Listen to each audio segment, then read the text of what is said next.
Hey everyone, Pixar's Incredibles 2 is now in theaters and we are here with our review. Did The Incredibles just give us the best superhero action of the year? And what is it about Pixar that makes their movies just so charming? Even when they're sequels to movies that came out 14 years ago. It just doesn't matter because it's still good.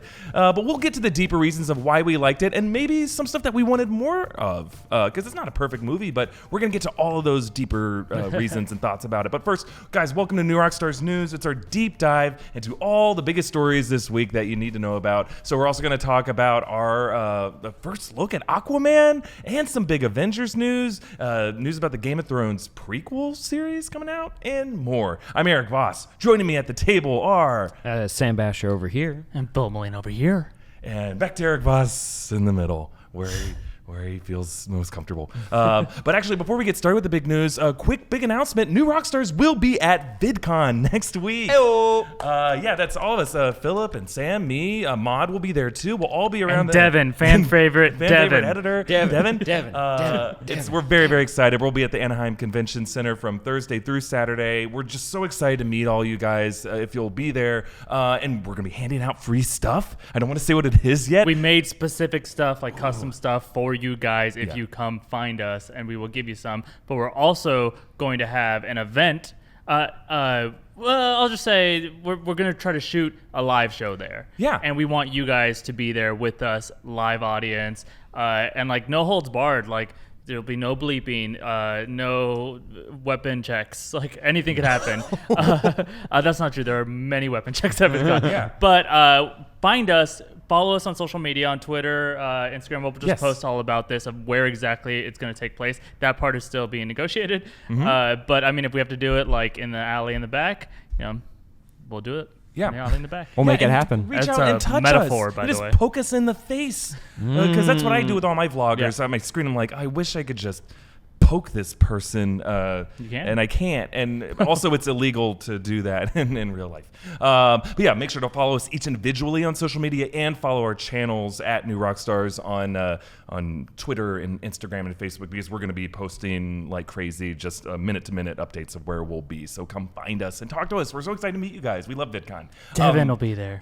Devin. Get out of here. All right. Well, let's get started with our top story, our review of Incredibles 2. Now, we're going to get to the deeper reasons of what we liked about this movie, what it could have done better, and we're going to discuss the story in detail. So it's best to consider this a spoiler review. If you haven't seen it yet, go watch it, then come meet us back here. But don't worry, it's not like a twist-laden movie. It's, it's just like a fun animated film that's not like bombshell movie ruin for me. But yeah, it's always better if you watch it first, right? But let's get started with what we think Incredibles 2 did really well. What did we like about the movie? It's just so you did I know you put out a video about Hereditary this week on the channel, and I had seen that.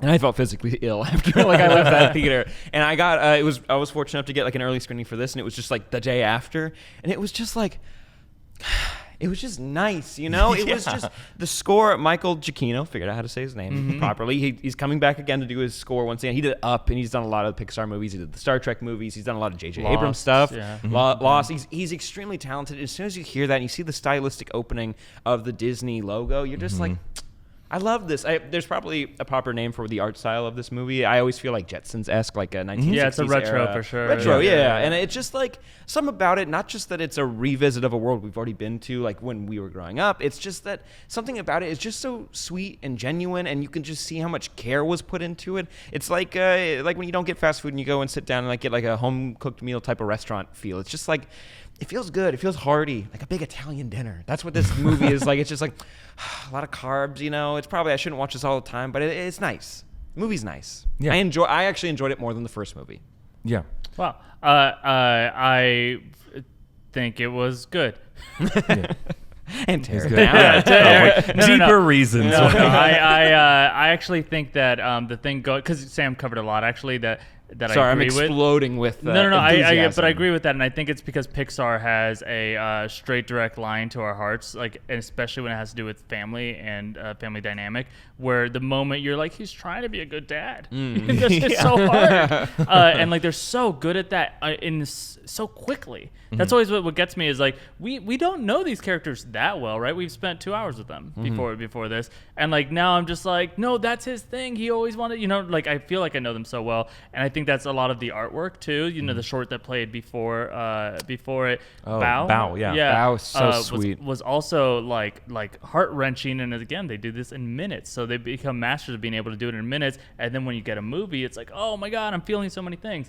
The other thing that I'll say that this movie does surprisingly well for an animated kids movie is I'll say specifically the opening and middle action set pieces. So essentially, like the big dramatic fights, we'll call them, are like actually like pretty dang good. You're just like, whoa, these belong in the Marvel universe, and some of them look even better than some of those.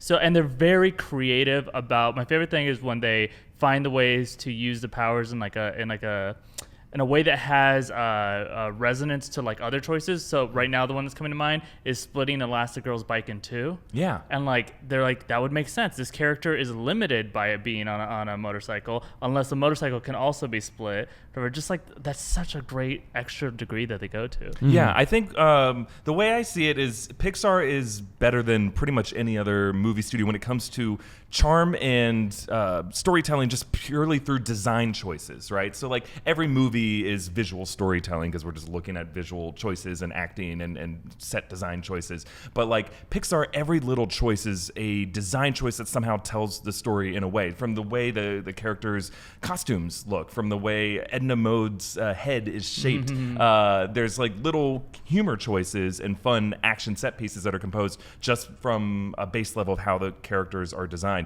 You talked about the bike split in two. I think just the design of the portals in Void, the character Void, and how they can get so much fun out of just structuring a number of set pieces just out of creating portals. They added portal rules to it, right? Yeah. Where it was like increased momentum too as you fall through, and if you keep falling through the same void, it's like you're going faster and stuff. Just all so brilliant. No, they kind of boil down a lot of the stuff we would maybe find flaws in other, more like, I just enjoyed how they expressed Elastigirl's powers, because sometimes whenever you see like stretchy powers, just like they're going to just get longer and shorter, and that's about all they're going to do. It's like, no, it's... Mr. Fantastic's one of the hardest characters to portray. Like, which is weird because it's one of the coolest abilities, because she can like, she's the ultimate spy, and choosing to do the motorcycle that can split apart is a good example of how her powers like work exactly, because she wouldn't use a car. She probably wouldn't fly. She wants something that can like weave in and out just like her powers can. Right. And it was just I like the reasoning why she was the star as well. Like, of course, make the mom the star. I get the logic of like, you had the dad, now it's the mom's turn. But also, just as a financial standpoint, like she is the hero that would cause the least amount of damage, because she can slip in and out of places without hurting anybody. Yeah, right. I really like the way this movie picked up immediately after the first movie left off. Like, they're dealing with the immediate consequences. I think a lot of times when you see sequels, they jump ahead and they just kind of like leave those questions unanswered, that whatever. But the fact that you have Brad Bird directing both this movie and the sequel, and it's the same Pixar creative team behind it, they're able to just like pick up immediately where they left off with the question of the guy who asked out Violet, Tony, and the Underminer's attack. Like, we're it's like you could put these movies back to back and it's one continuous story that's like 5 hours of fun, and the opening sequence of the Underminer, it's just so well put together, and they didn't really figure out all the things they needed to figure out from the first movie, right, of how to be heroes in this modern world where being a superhero is illegal. That question wasn't really fixed at the end of the movie. It just seemed like it was kind of presented like, oh, but what if now this family's going to work together. We still see them have to solve this kind of problem, and then it's still very much illegal, and they're a little messy with it, and they let the guy get away. They don't solve the problem. In fact, they cause even more. By the way, he's still out there. Yeah, they don't catch him anywhere in this with movie. The Underminer's still out there. If you look closely during this protest, not just screenslaver.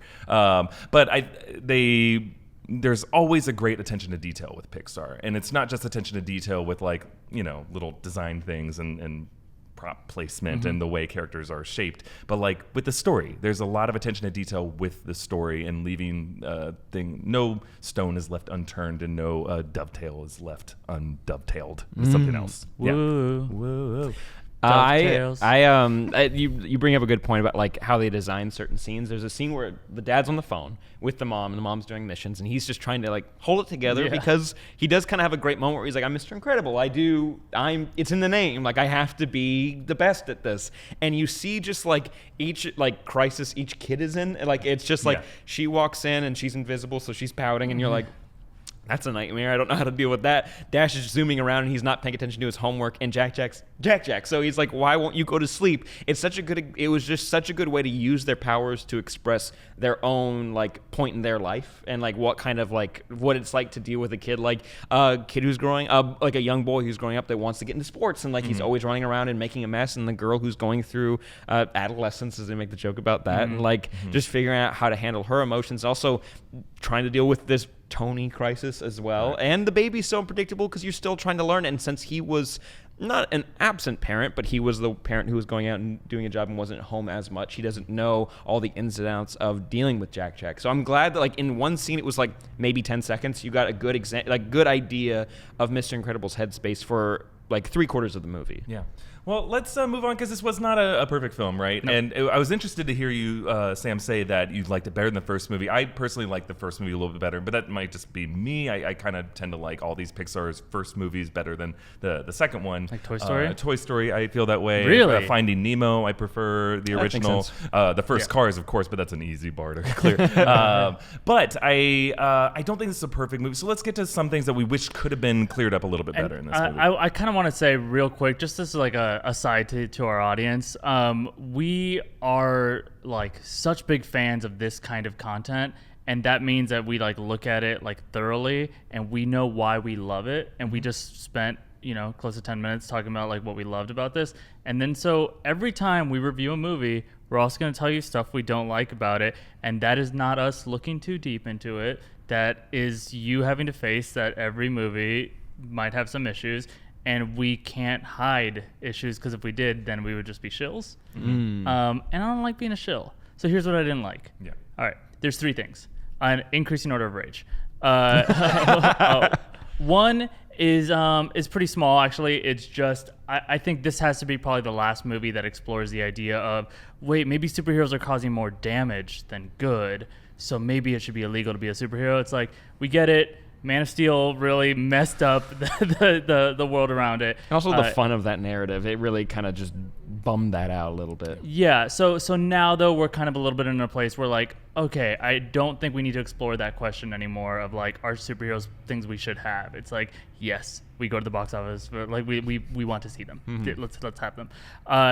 2, just a little bit worse, is inconsistent power usage of Elastigirl. She is the star of this movie for sure. Like she gets all the action, and enough times her problems aren't solved with her powers that she just had a second earlier. Mm-hmm. And like, here's a really easy one to see just in a quick moment, is she has to like run her arm down under a door, then up, and then unlock a series of locks in order to open that door. But a second earlier, we had seen that she could completely flatten her body and like move in. So she could do her arm. She technically could have just like walked in. That's an easy place to see it, but why I wouldn't have cared if it was that one. Mm-hmm. But I cared because then it became such a big deal in the airplane, where the airplane is starting to ascend, and it's like, oh no, she's gonna run out of oxygen and she's gonna get loopy, which is what happens. And at any point, she could have just like reached out and like made it like descend. So she wasn't dealing with a superpowered person. It was just a normal human being that was like, I'm climbing the plane, and she's like, oh, and boxes are kind of hitting her, and it's like, this girl like did the most amazing things a second ago, and now they literally like she was just bumping into stuff, and that's what was like stopping her. So that felt inconsistent. And sorry, and this is the last thing I'll say, but it is the one that hit me the most. I think that there's a problem with the stakes of the movie, in that she says very clearly, I actually really thought this was exciting, and I was hoping for it, that it'd be good. She says, I have to destroy my family in order to save it, and I have to break the law in order to fix the law. And I was like, oh, both of those things are really cool. Let's see them. Let's feel those things. And I never felt like we actually were like, the family's broken. We could see like in a cartoony way, like, oh no, like in like a little like Pixar short kind of way, like the baby's on fire and like he hasn't finished his homework. But it didn't feel like, is this the end of the family? Which I think what the whole movie was supposed to be giving us. And then the other thing, the law, she wasn't like on the run at any point. They immediately, when they're like, all right, you're going to have to break the law to fix the law. Like the first thing is like, the newspapers say you're doing great. Everyone's happy. And it's like, oh, that never mattered. Right. It's a little awkward that, like, at the beginning of the movie, superheroism is illegal. Supers are illegal. Before the movie starts. Before the movie starts. And then basically the villain's goal is to return that place where superheroes are pariahs. Illegal. Yeah. And it's just kind of weird that the superhero isn't trying, or the supervillain, or just a villain, is not trying to change the world in any way. They're just So why did their plan need to exist at all? Just because her brother didn't know what her plan was is basically the only justification for that, which felt a little simple. I think I agree with your criticisms, and I think, by the way, liked the movie. Yeah. overall, which you still can. very much liked, and I think what was missing for me, what made it fall a little short of the first movie's elegance and fun, is when I look at something like The Incredibles, it does feel a little comic booky. It feels simple. Like, we've all made videos about Pixar cinematic universes, and the one that was most fun for me is the one you guys did that basically said movies like The Incredibles are the comic books and TV shows that other characters in the Pixar universe are watching. So it feels simple. Syndrome had a very simple want and a very simple evil plot, and The Incredibles felt like a very, not necessarily oversimplified comic book story. They dealt with some deeper issues that I thought were really well done, but it wasn't difficult to understand what his plan was and why he had to be stopped. And I think in the second movie, they made the villain very complex. They had a lot of conversations. There was a lot of interesting Ayn Rand type theories on that were being dealt with.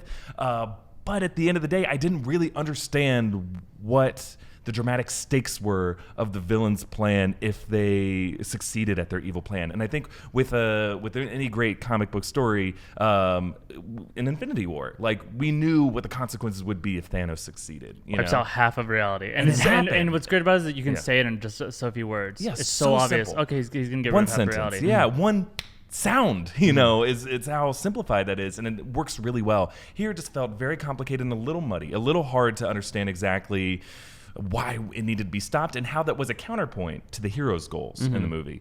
So that was just one thing that for me in the third act, it was like, okay, I understand logically what's happening. It just felt like, why does the villain need to be stopped? Why do the heroes need to go through with it? I'm still having fun watching all the action, and I'm enjoying this right now. It just, like, in the third act of the first Incredibles, when Syndrome grabs Jack, you feel that sense of panic. It's like, oh, Syndrome cannot succeed in this moment. It was like kind of a fundamental crisis at stake. And I just didn't understand on an emotional level what the fundamental crisis was in the third act of this movie. Didn't necessarily take away from my enjoyment of it. It just didn't necessarily get that A+. For me, I enjoyed this movie more, but I did have to clarify that Incredibles is an A+, and so is this. It's just a point a little bit higher. I just enjoyed this slightly more. Also, going into it, I'm like, it's a kid's movie. Like, you kind of have to always bring that back. It's a Pixar movie, which means it's approachable for adult audiences. And so, with that in mind, I did try to think about, what is the villain trying to say? You understand this is, the problem they had as kids. This is what their parents went through. Mm-hmm. And you're like, okay, so I understand what they're saying. I do get what you mean. I think the threat is introduced pretty quick.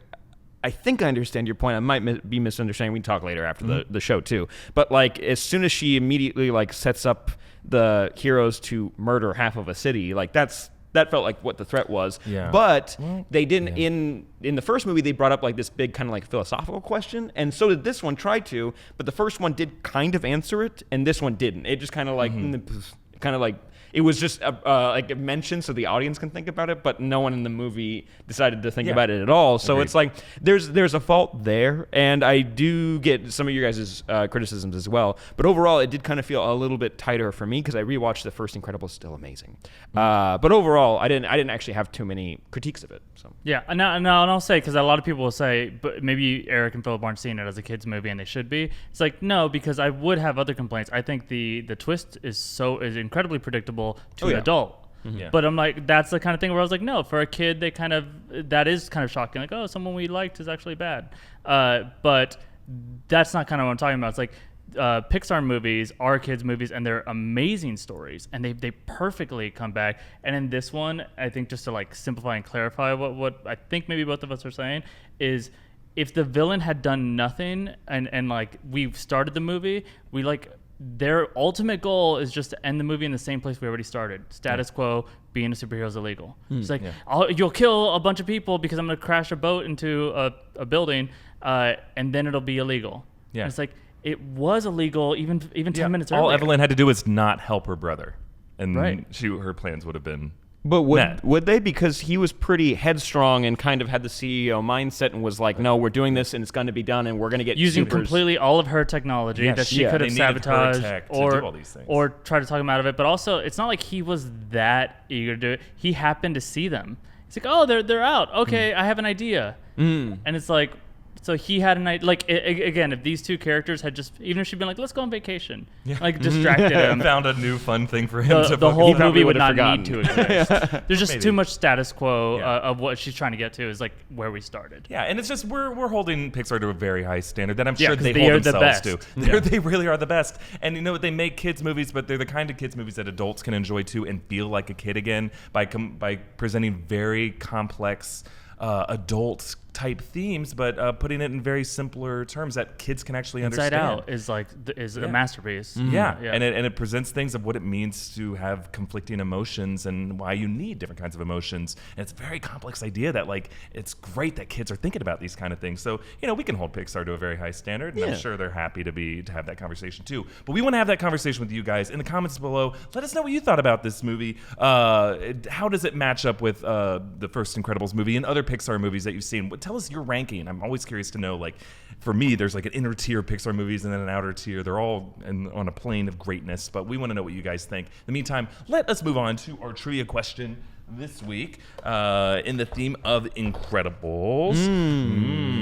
So the question is...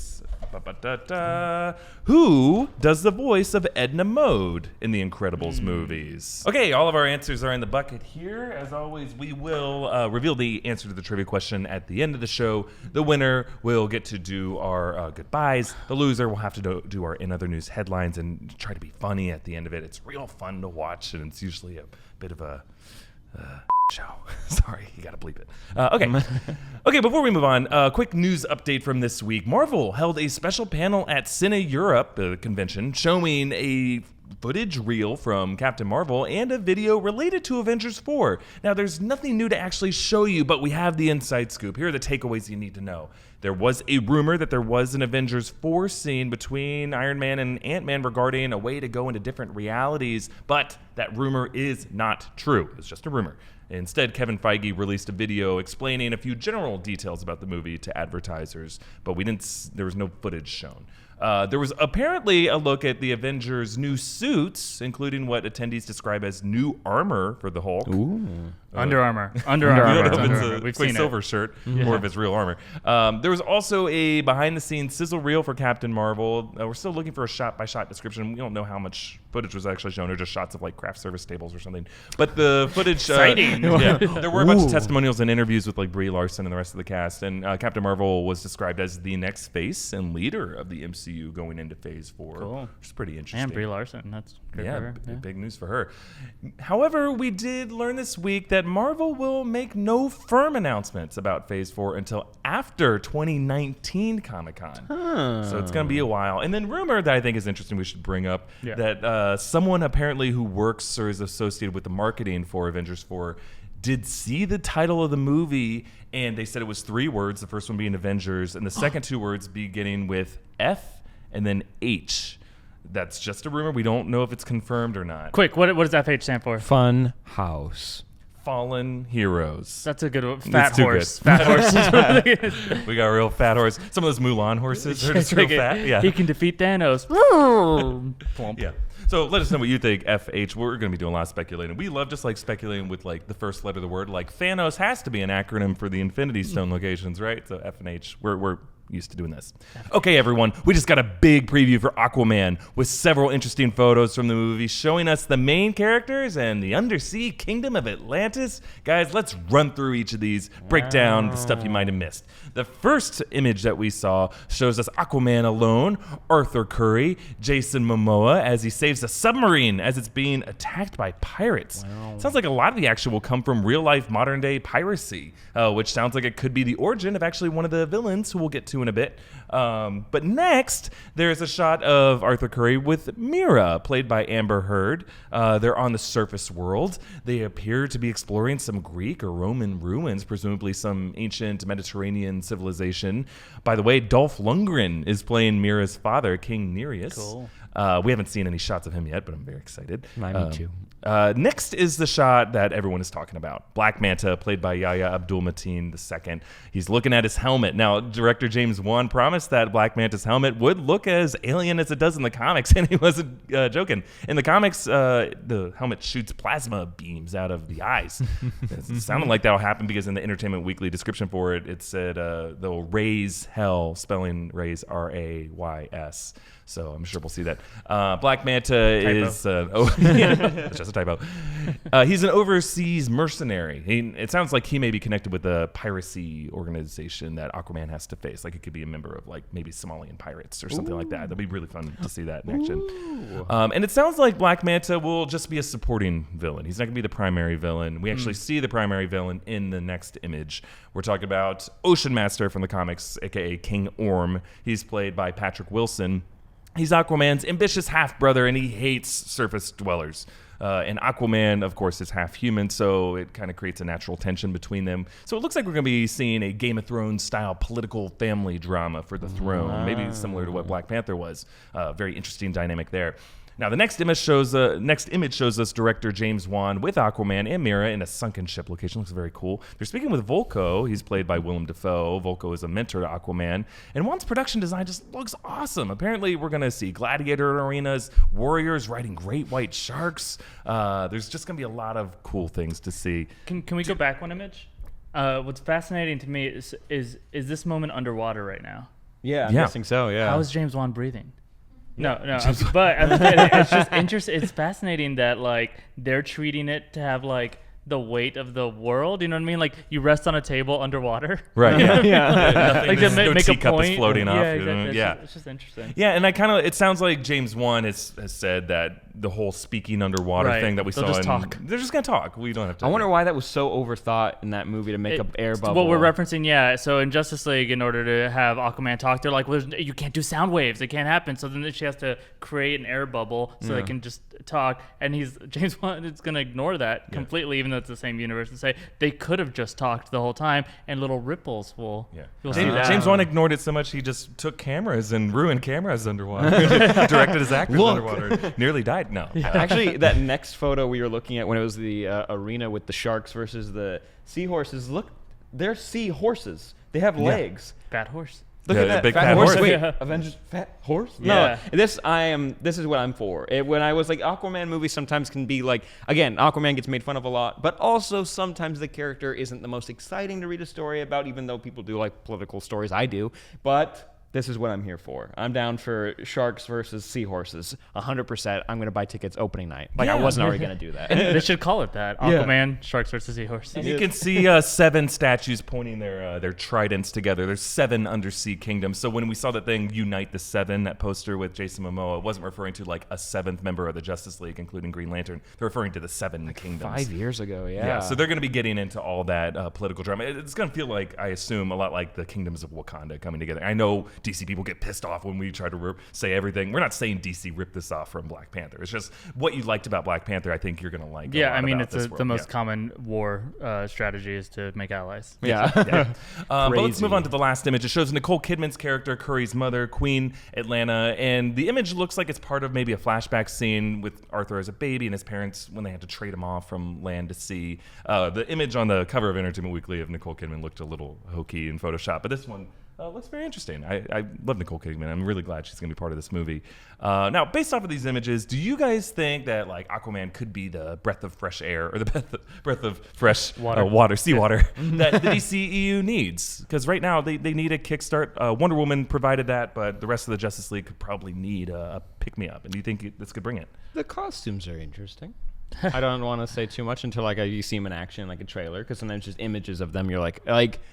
I grew to like Flash's costume, still a little overly complicated, and I think Aquaman's was too, so I'm glad it's kind of switching it up a little bit. I did think it was interesting that it was King Orm instead of usually Prince Orm or somebody, because it's he's usually already on the throne. They're vying for the throne, or she or Queen Atlanta would be the one who's on the throne. So that's interesting that it's already progressed that far. So that could be interesting. I'm patient, but the set design's beautiful, and I like all the actors in it, so hopefully it will be.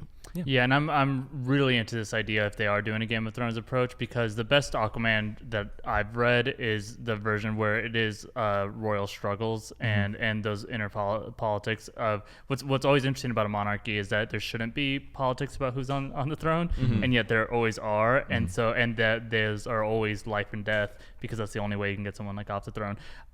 But all the best storylines are with that idea and that side, and not so much dealing with like how they a lot of times they try to merge like land problems with the water, and it's like oil tankers is like the idea that they always have, and he's always mad because of the dolphins or whatever, but that's always it. But it's like he's a king, and he can be, and has drama like in his own place.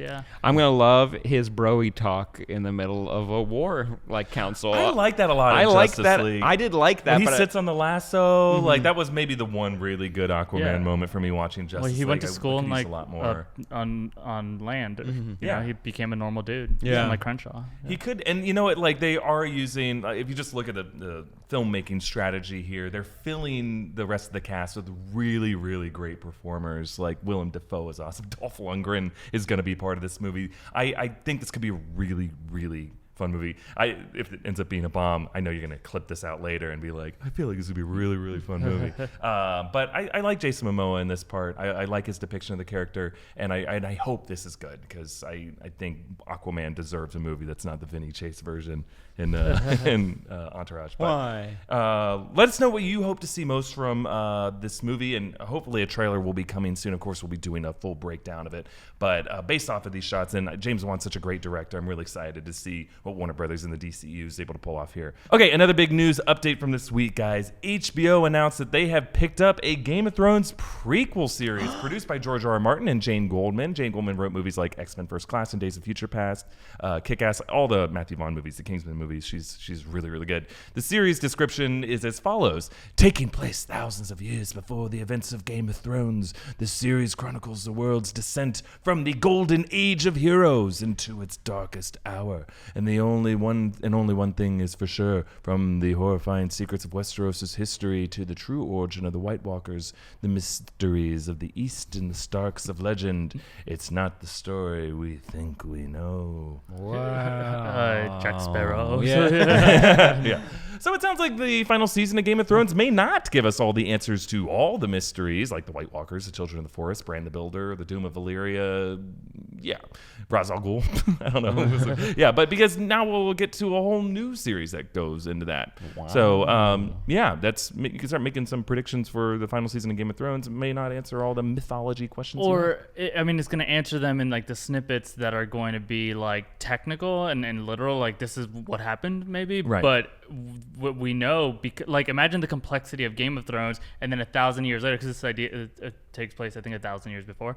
But imagine 1,000 years after Game of Thrones, they're not going to have flashbacks to the seasons of Game of Thrones. We'd see like, okay, Ned Stark gets beheaded. Like we'd see like just these things. I think we're going to have understanding like that, but then we're going to have the intricate understanding of like why the why the White Walkers were created, like with the full understanding. And just I think there's so much story to tell there. Super excited for it. By the way, also this is one of the 5 ideas that HBO was producing, and they still said they might produce and pick up more than one of them. Yeah. I mean, it wouldn't be the worst idea.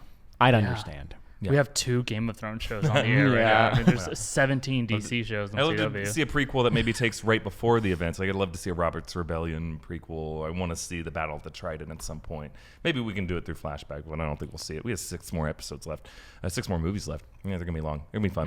Yeah. Okay, everyone. It was a big week for DC news. Major details about the future of Batman, Aquaman, Wonder Woman, and The Flash. But according to The Hollywood Reporter, head of DC Entertainment for Warner Brothers, Walter Hamada, may be considering a change of course toward the villains of the DC universe and a brand that they might be calling DC Dark or DC Black. So just to summarize the transition that we're seeing here, The Batman, that's the upcoming Batman solo movie directed by Matt Reeves, now has a script that he turned in over Memorial Day weekend that features Bruce Wayne as a younger man. That means Ben Affleck is officially no longer part of the project. We don't know who will be playing him yet, but that sounds like where they're going with it. And the upcoming Flash movie will start shooting in 2019 with the filmmakers aiming for a Back to the Future vibe is the cultural touchstone that they're saying to think in your head about. And that will come after Aquaman, which drops in December of this year, of course, and Shazam and Wonder Woman will come out next year. So it's looking like we'll see a Flash movie in 2020, perhaps. Meanwhile, it sounds like the Arkham Asylum that is the DCEU might be starting to be run by the inmates. So there are 2 Joker movies in the works, a micro-budget Joaquin Phoenix origin story directed by Todd Phillips, set to start shooting this fall, and a follow-up movie that Jared Leto will star in. It'll be a follow-up to Suicide Squad, that version of Joker. Now, they also plan for Margot Robbie to reprise Harley Quinn in the upcoming Birds of Prey, with the Penguin rumored as the villain of that movie. So I'm curious to hear from you guys. Do you think this idea of a DC Dark or DC Black could save the DC franchise? Is this the direction we want to go in? No. Also, Robert Zemeckis was in talks to direct The Flash, and now you want to do a Back to the Future vibe movie?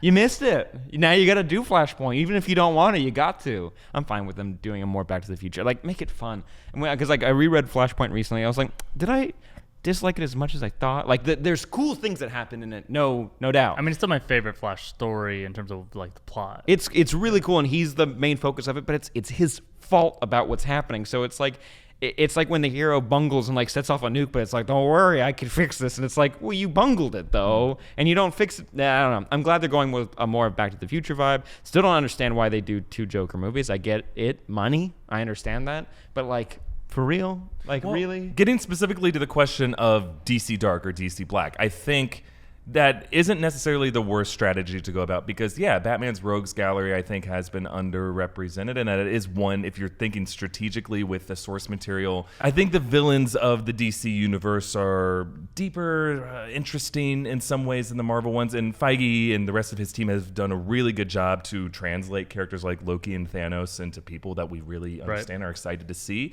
But right there, already on the page, you have fascinating characters that I think if you're going to make movies, I'd love to see a Lex Luthor movie, and I don't have a problem with them going in that direction. I don't think it's the worst thing. I don't know if it's exactly what they need right now. They have good characters in The Flash and in Batman and Nightwing that you could make into great movies. Yeah, if you just put good people behind them. It just seems like they could just take a breath. It sounds like it's just like trying to like outthink themselves with ideas, and it's like you already, like you said though, with the villains, like you have an idea. Like I will say if like DC Dark, DC Black, however this works out, if you had like hero stories here, villain stories here, they come together in the thing that they pitched, the Legion of Doom versus, or whatever you want to call it, the Injustice League versus the Justice League. That's a cool idea. Well, and then that'd finally be their version of that MCU slow rollout instead of the rush job, where it's more like, no, we are just rolling out the heroes, and now we're going to slow roll out the villains or something. And I kind of get what you're saying. I'm getting the same vibe as you, though, too, right? That there's some room that's just filled with sweat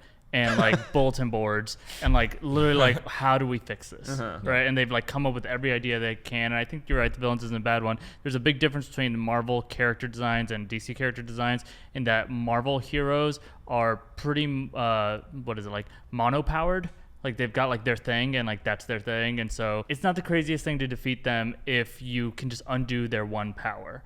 And then in DC, their heroes are kind of overpowered. I mean, Batman is a human, and he's the smartest man alive and a billionaire. Like, he knows every form of martial arts. Yeah. And he can invent anything. Yeah. Anything. These characters are very overpowered, but that's why I think, we get so excited about them. But then in order to create villains that would challenge them at all, they had to make these, really interesting, intense villains for Batman. And then, some and then Superman. They get spread out. Yeah. But between Batman and Superman, you got some of the best villains that are out there, period, because the characters are so overpowered that in order to actually be a challenge, you had to come up with equally good villains. So if there is a bet to make, I guess it's this one. Yeah. And I mean, look, we're all like armchair commentators. Like it's hard to run a movie studio, and it's hard to be competitive. It's hard to adapt things in a way to satisfy every fan. So we don't have all the answers, but let's talk about, of the movies that we've heard now being announced, what are you most excited to see? What character do you want to see be the face of the DC cinematic universe going forward? Is it a different new version of Batman? Is it Margot Robbie's take on Harley Quinn. There's a lot of different directions we can go, but what are you most excited to see? How many Joker movies do you want? Yeah, give us a number. Yeah. But as always, subscribe to New Rockstars for all of our takes on this. We're going to start talking more and more about DC characters in the DC universe going forward because we love these characters and we're as excited to see what comes next as you guys are. But now let's move on to our New Rockstars News lightning round. You guys tweeted us some questions. I'm going to fire them on my co-host. They have to answer them as quickly without hesitation as possible. Calm Are we down, ready? buddy. Oh boy. It's a lightning round. Filup, Dylan Stradley on Twitter wants to know, what is the most disappointing movie sequel ever? Oh, God, Independence Day. Oh, yeah. Yeah, because the potential there, even their premise was so good, actually, that after the aliens attack, we get their technology and we have it ready for when they come back, and then they just bungled the whole thing. Yeah. Yeah. All right, Sam at Sammy G12327 wants to know, what was your favorite reveal from E3 and why? The Spider-Man. I mean, reveal Super Smash Bros. Ultimate, because we're getting everybody back. Makes me so happy. We got Toon Link. You got Young Link. You got regular Link. Yeah, all your faves. All three Links. All the links are there. But not the weakest. But no Waluigi.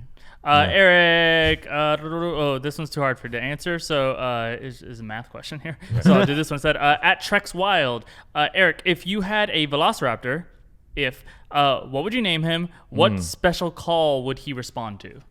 Okay, name Littlefoot. Is that the Land of Before Time dinosaur? Yeah, Murderer. Littlefoot. Yeah. And then okay, well I don't know what special, so I'll just do my best raptor. Like, It's a little Rick from Walking Dead. Yeah. Coral. Get inside, Coral. You left the show too early. Now I'm gonna leave the show too. Why is it still on TV? Get off the shit! This show should have been canceled 3 years ago. Sam, give us a Coral! Car. All right, thanks for everybody for tweeting us those questions. Always great to hear from you guys. But next up, let's take a look at what we got in the pipeline for videos coming out on this channel in the next week. We're going to do a breakdown of Incredibles 2, all the Easter eggs and Pixar references that you might have missed. We're on the lookout for an Aquaman trailer too. It's coming. It's coming. We're surprised it's not already out because the Entertainment Weekly did a spread. Normally that precedes an actual trailer, but I'm sure everyone's saying it's coming soon. When it comes out, we'll do a breakdown. Also, we got another very exciting project in the works.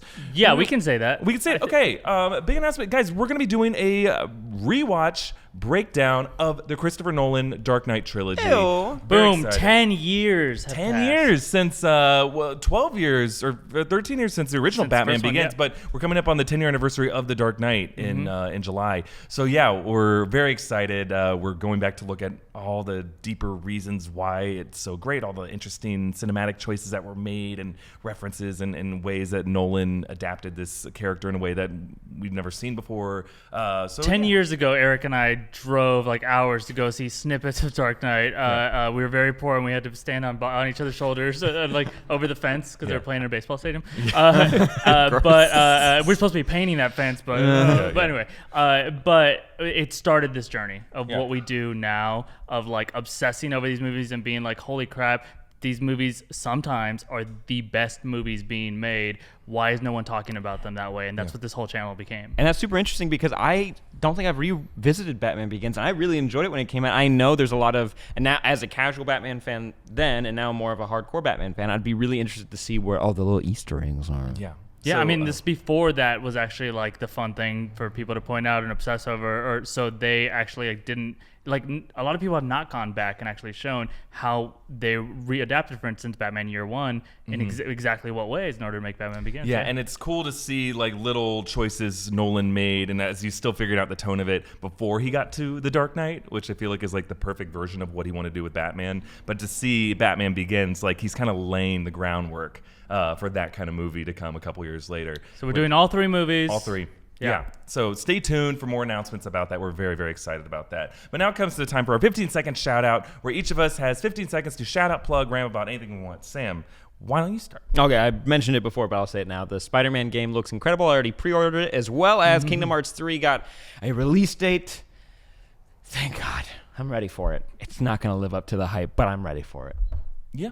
For my 15 seconds, yeah, I'm not going to change fan culture at all. But guys, look, we love all your support for the different things we break down. I had some guy cuss me out for us not doing Westworld breakdowns anymore. If you're upset, And I apologize. if you want us to do other stuff, yeah, reach out to us on Twitter. Let us know what you want us to see. But like, realize we're people. We're not a huge operation here. It's 3 really people just are us. in this office. Our every beds day. are there. Yeah. Our kitchen's there. And like we have to pick our That same battles. Our spot. fan base is bigger than one TV show. And realize like, yeah, we also talk about Marvel and we talk about DC and Star Wars. There's lots of things that we like to talk about here. We can't drop everything and cover your favorite TV show. Even though we've made videos about it in the past, we gotta pick our battles and we'll try to do other things, but like be civil, all right? Don't be a dick. That's a shout out to civility. Yeah. Yeah, that's my shout out. And reminder, if you want to cuss us out in person, 15 seconds at VidCon, we'll be there, and you can just really let us have it and let us know. We won't be able to avoid it because you're standing right there. We might even bring you up on camera, and you can really just air your grievances. Just lay into us. Yeah, and just like this could be you. We'll probably you can replace us as hosts if you show and you up can at see what VidCon. happens when you're on the screen and what happens when the internet is able to flip yell it anything on they 'em. want at you. Yeah, let's flip it on See them. if You you're sit so there. brave when your face is on camera. Anyway, He's had enough. He's had enough, Aaron. Coral. Okay, let's return to our trivia question that we asked before. Yay. Just to remind everyone what it was, we wanted to know who does the voice of Edna Mode in the Incredibles movie. Let's see what. Can we wait, Eric? Can you do an impression of Edna real quick, just so we're all on the same page? Darling, you have to let me design all your things. No capes. Great, Yeah. cool. Eric, Sam, what do you got? Boy, oh boy. I have Eric's. And Eric said John Ratzenberger. John Ratzenberger, the voice of the mole guy. The Underminer. The Underminer. Yeah, he yeah. does a cameo. He's in also all the Pixar pig. movies. Was it in Toy Story? He's in Yeah, everyone. he's in every one of them. Yeah. He's the big rig in Cars. Grown man on Cheers. Yes, Played- yes. Yeah, Cliff. Yeah, playing this character. I'm just letting the judges know. That Yeah. doesn't sound right. But it's a Pixar guess. Philip said Zsa Zsa Gabor and wrote She Might Be Dead, the designer who I believe is dead. But But she has this exact voice. yes, is based on Zsa Zsa probably. Not a bad guess, but Maybe. what if it's Samson? All right, and Sam said Brad Beard. Which happens Beard. to be the correct answer. Brad Bird, the director, Thank does you. the Whoa. vocal cameo. He did as the Edna Mode. voice, Yeah. and then they tried to find someone who could do the voice like his when he pitched what the character should sound like, and no one did a good job, so they picked. He just did the voice. That's cool. Sam knew it. I did it. Yeah. Did you spell his last name right? That's his last name. Yeah, Okay, with go. the I just Y. wasn't sure if it was an I. I think it's an I. So technicality, Sam loses every. Wait, Sam triple loses. But yeah, judges who won. Sam did. Who lost between? I think. Eric's was a man. Yes. I did spell it wrong. Yeah. So He might be dead too. John Ratzenberger is very much alive. I mean, I'll do it, but I won't be happy about it. Okay. Yay! Philip is our loser. Sam's our winner. Sam will do our goodbyes. Philip will do our another news headlines. I'll say the headline. Philip will have to come up with a joke after each one. I believe in you, Philip. Jokes are fun when you're forced to do them. Yep. Are you ready?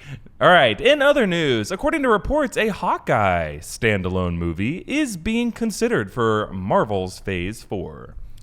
Hawkeye is gonna have a standalone movie because his family's gonna leave him. Yeah. Ouch. Okay. Also, in other news, Stranger Things is releasing a Telltale game. Here's a tale I'll tell about Stranger Things. It's not that weird anymore, and those kids are gonna grow to be normal freaks. You're shaking. Yeah, we got a lot of rage. Also, in other news, George Lucas said that his plan for the Star Wars movies after Return of the Jedi was to further explain the science of the Force, including the race called the Wills. Shut up! No! Will you shut up? I hope you will drink a gallon of midichlorian and shut up, George boy, Lucas. oh boy. I've got no more will for this. My phone's ringing on my watch. It's George Lucas calling. Hello? Okay. Venom director Ruben Fleischer didn't rule out the possibility of a Spider-Man cameo in the Venom movie. Wow. Cameo. The movie should be called Spider-Man, and Venom should make a cameo in it. Hot take. Hot take. And finally, Aquaman director James Wan said that characters underwater would just talk to each other, and that fans were overthinking it with the air bubbles. I mean, that's true. They just were. And, you really should just talk, because that's honestly the thing that is the hardest for us to do, is just talk to each other as human beings. We don't have to overcomplicate it. Hot take. Agreed. Hot take. Hot take. James Wan. All right, Sam, you can take away our goodbyes. Take us out. Oh, boy. Oh, hold on. Hold on. Get it right. Hold on. Man, my ears look enormous when I wear this. Thank you for watching this week's episode of New Rockstars News. We'll see you guys at VidCon. Make sure you follow us all on Twitter. I'm at Sam Bashor. Over here, Erik Voss at EA Voss for more information. And Wilhelmina Ebbeson. Hey, you didn't give mine. You look like you have a head wound. Yeah, it's like Sam has amnesia. Like a World War I soldier Comment? coming back. Comment. It's pulling my eye up. Comment down below and tweet us. New Rockstars. Only nice things, though. We don't want to hear that bad stuff. Like this video, share, and around and subscribe to New Rockstars for deep dives into the stuff you love. We'll see you guys next week. Bye. Bye. Yay! Visit us at VidCon. What an incredible episode. Thank. Ba-da-da-da-da. I have my mask on. We're gone. My favorite joke also was the how do I uncrush? It's like, can you Yeah, punch somebody?